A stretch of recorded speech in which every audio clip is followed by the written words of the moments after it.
Et salut les amis, aujourd'hui nous allons unboxer Cthulhu Death May Die, la peur de l'inconnu. Et puis regarder un petit peu ce qui se cache à l'intérieur de cette très grosse et lourde boîte. Alors, jeu auquel du coup j'ai joué pour pouvoir écrire l'article.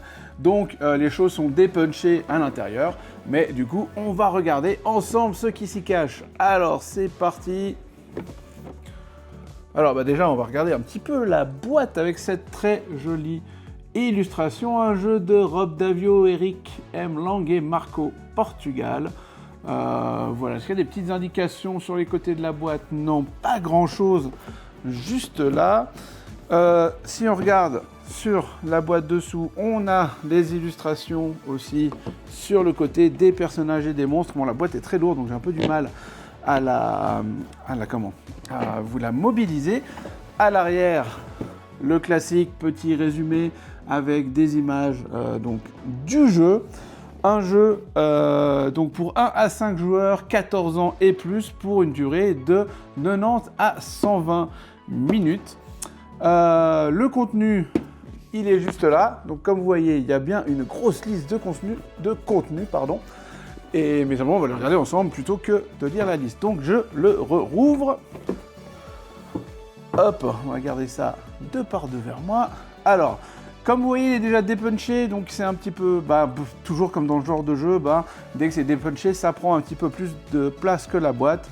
Mais voilà, ce qui est un petit peu dommage. La première remarque que je ferai, c'est parce que vous verrez, il y a un système de rangement à l'intérieur qui est vraiment très très chouette pour les cartes, les chapitres, etc. Mais pour le reste, malheureusement, dès qu'on le sort, dès qu'on le dépunch, ça vient s'agglutiner comme ça par-dessus. Alors il y a peut-être un système de puzzle rangement pour essayer de le faire beaucoup mieux, mais je ne l'ai pas trouvé. Alors on commence par le livret de règles, comme vous voyez, qui n'est pas trop épais, mais qui fait quand même une petite trentaine de pages. Nous avons ici des fiches de personnages, dont ce premier personnage, je l'aime beaucoup parce qu'il porte mon prénom, Julien Dulic, Belgrade, Yougoslavie. Voilà, alors je ne vais pas vous faire tous les personnages, mais on retrouve une galerie de personnages que l'on retrouve facilement dans les jeux Cthulhu. Voilà, très sympa.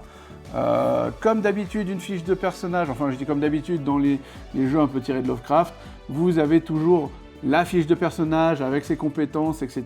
Puis derrière, un petit résumé biographique du personnage avec une illustration un petit peu plus complète. Donc voilà à quoi ressemblent ces fiches de perso. On a ici une fiche qui va nous permettre de compter les tours, les arrivées du Grand Ancien, les épisodes, les serviteurs, bref, une petite aide de jeu qu'on pourra poser durant le jeu. Une deuxième qui contient les fins de tour, etc.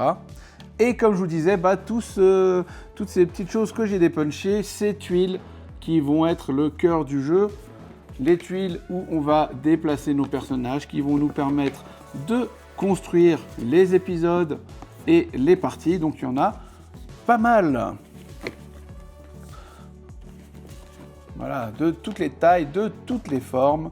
Voilà, un certain nombre. Mais voilà, c'est ce gros paquet qu'on dépunch et qu'on a du mal à venir ranger dans la boîte de jeu. On a le fameux sac de congélation dans lequel on a tous les petits marqueurs, les petits cœurs de vie, etc. Voilà un peu tout le reste de ce que j'ai pu dépuncher avec ce jeu. Je vous le montre pas, c'est un petit peu comme tout ce genre de jeu, on connaît ces petits pions. Beaucoup plus intéressant à l'intérieur de la boîte. Et comme je vous le disais, vous voyez, on a vraiment une méthode de rangement qui est vraiment très très chouette. Donc on a des cartes qui sont posées. Alors voilà, j'ai dû un petit peu les réinstaller quand même parce que le système est assez chouette, assez joli dans sa manière d'être rangé, mais forcément les cartes glissent. Donc un petit élastique, ça vaut la peine. J'en avais pas mis pour le coup. Mais voilà, vous avez des grandes cartes, des plus petites cartes. Voilà. Et donc vous avez ce petit système en plastique qui cache des figurines, des petits pions, voilà, des dés, etc. Mais surtout, et c'est ça qui est toujours chouette, les figurines. hop, des figurines qui sont de taille assez remarquable quand même, hein, pour des petites figurines. Et surtout, vous avez 3 ou 4 étages de figurines.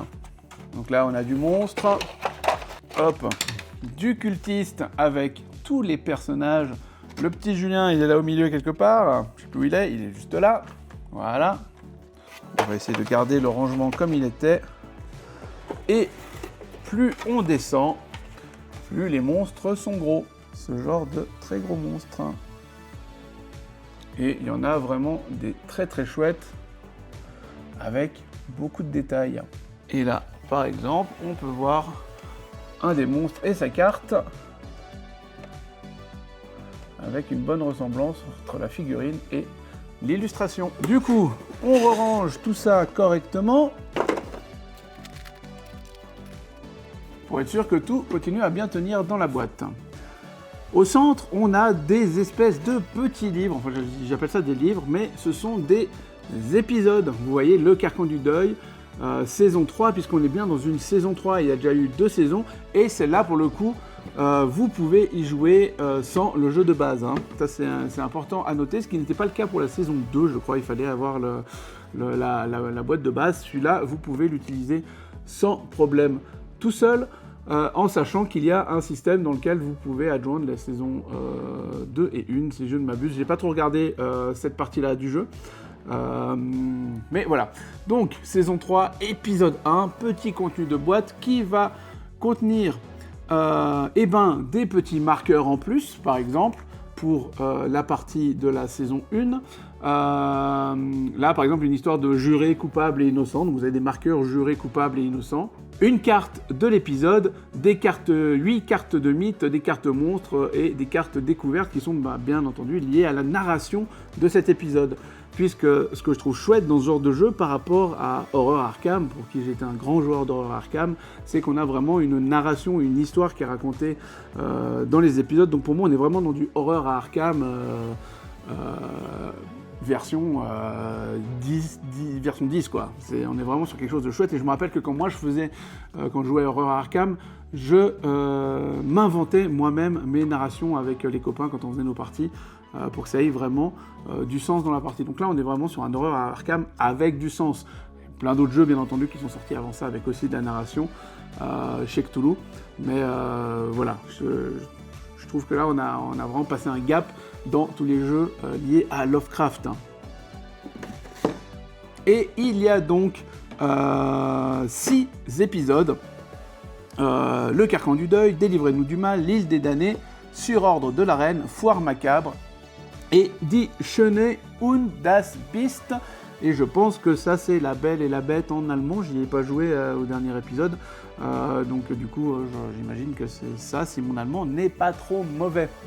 Et bien entendu, vous avez vu des monstres, mais vous n'avez pas vu encore de grands anciens. Et c'est toujours la particularité de ces Cthulhu Death May Die, c'est les grands anciens. Il y a donc 2 grandes boîtes, juste là, qui sont les 2 grands anciens que nous allons affronter dans cette saison. Et les deux grands anciens qui sont choisis sont donc Azathoth et c'est lourd. Et Tsathoggua. Voilà. Et on est là sur de la masterpiece. Alors, on a bien entendu toutes les... Alors ça, c'est les petits jetons, j'ai pas joué avec Tsathoggua. Et on a les cartes, tout ça, etc. qui vont avec le grand ancien. Et on a la figouze du grand ancien et de ses serviteurs. Alors elle est encore un peu scotchée, mais je vais vous la sortir. Moi j'ai joué avec Azathoth. Et donc lui il est livré donc avec ses rejetons informes. Donc ça, ce sont les jetons informes, les rejetons informes, pardon. Voilà. Et on se retrouve avec de la très grosse figurine. Voilà. Un bon, gros, grand ancien Tsathoggua, qui est une espèce de crapaud tout poilu. Voilà. Assez assez chouette. Voilà, dans cette gamme de jeux, le côté figurine est vraiment très très chouette. Et donc pour terminer, les petits danseurs d'Azathoth, voilà, avec leurs petites trompettes. Et surtout, la figurine d'Azathoth, qui est vraiment très très grosse et pleine de détails. Vraiment un très chouette objet. Aussi peut-être un petit défi pour nos amis qui aiment bien peindre leurs figurines de jeux Cthulhu. Là, vous allez vraiment vous amuser. Voilà, alors j'espère que ce petit unboxing de Cthulhu Death May Die vous aura plu. On se retrouve sur gusandco.net pour la suite. À tout bientôt, c'était Julien.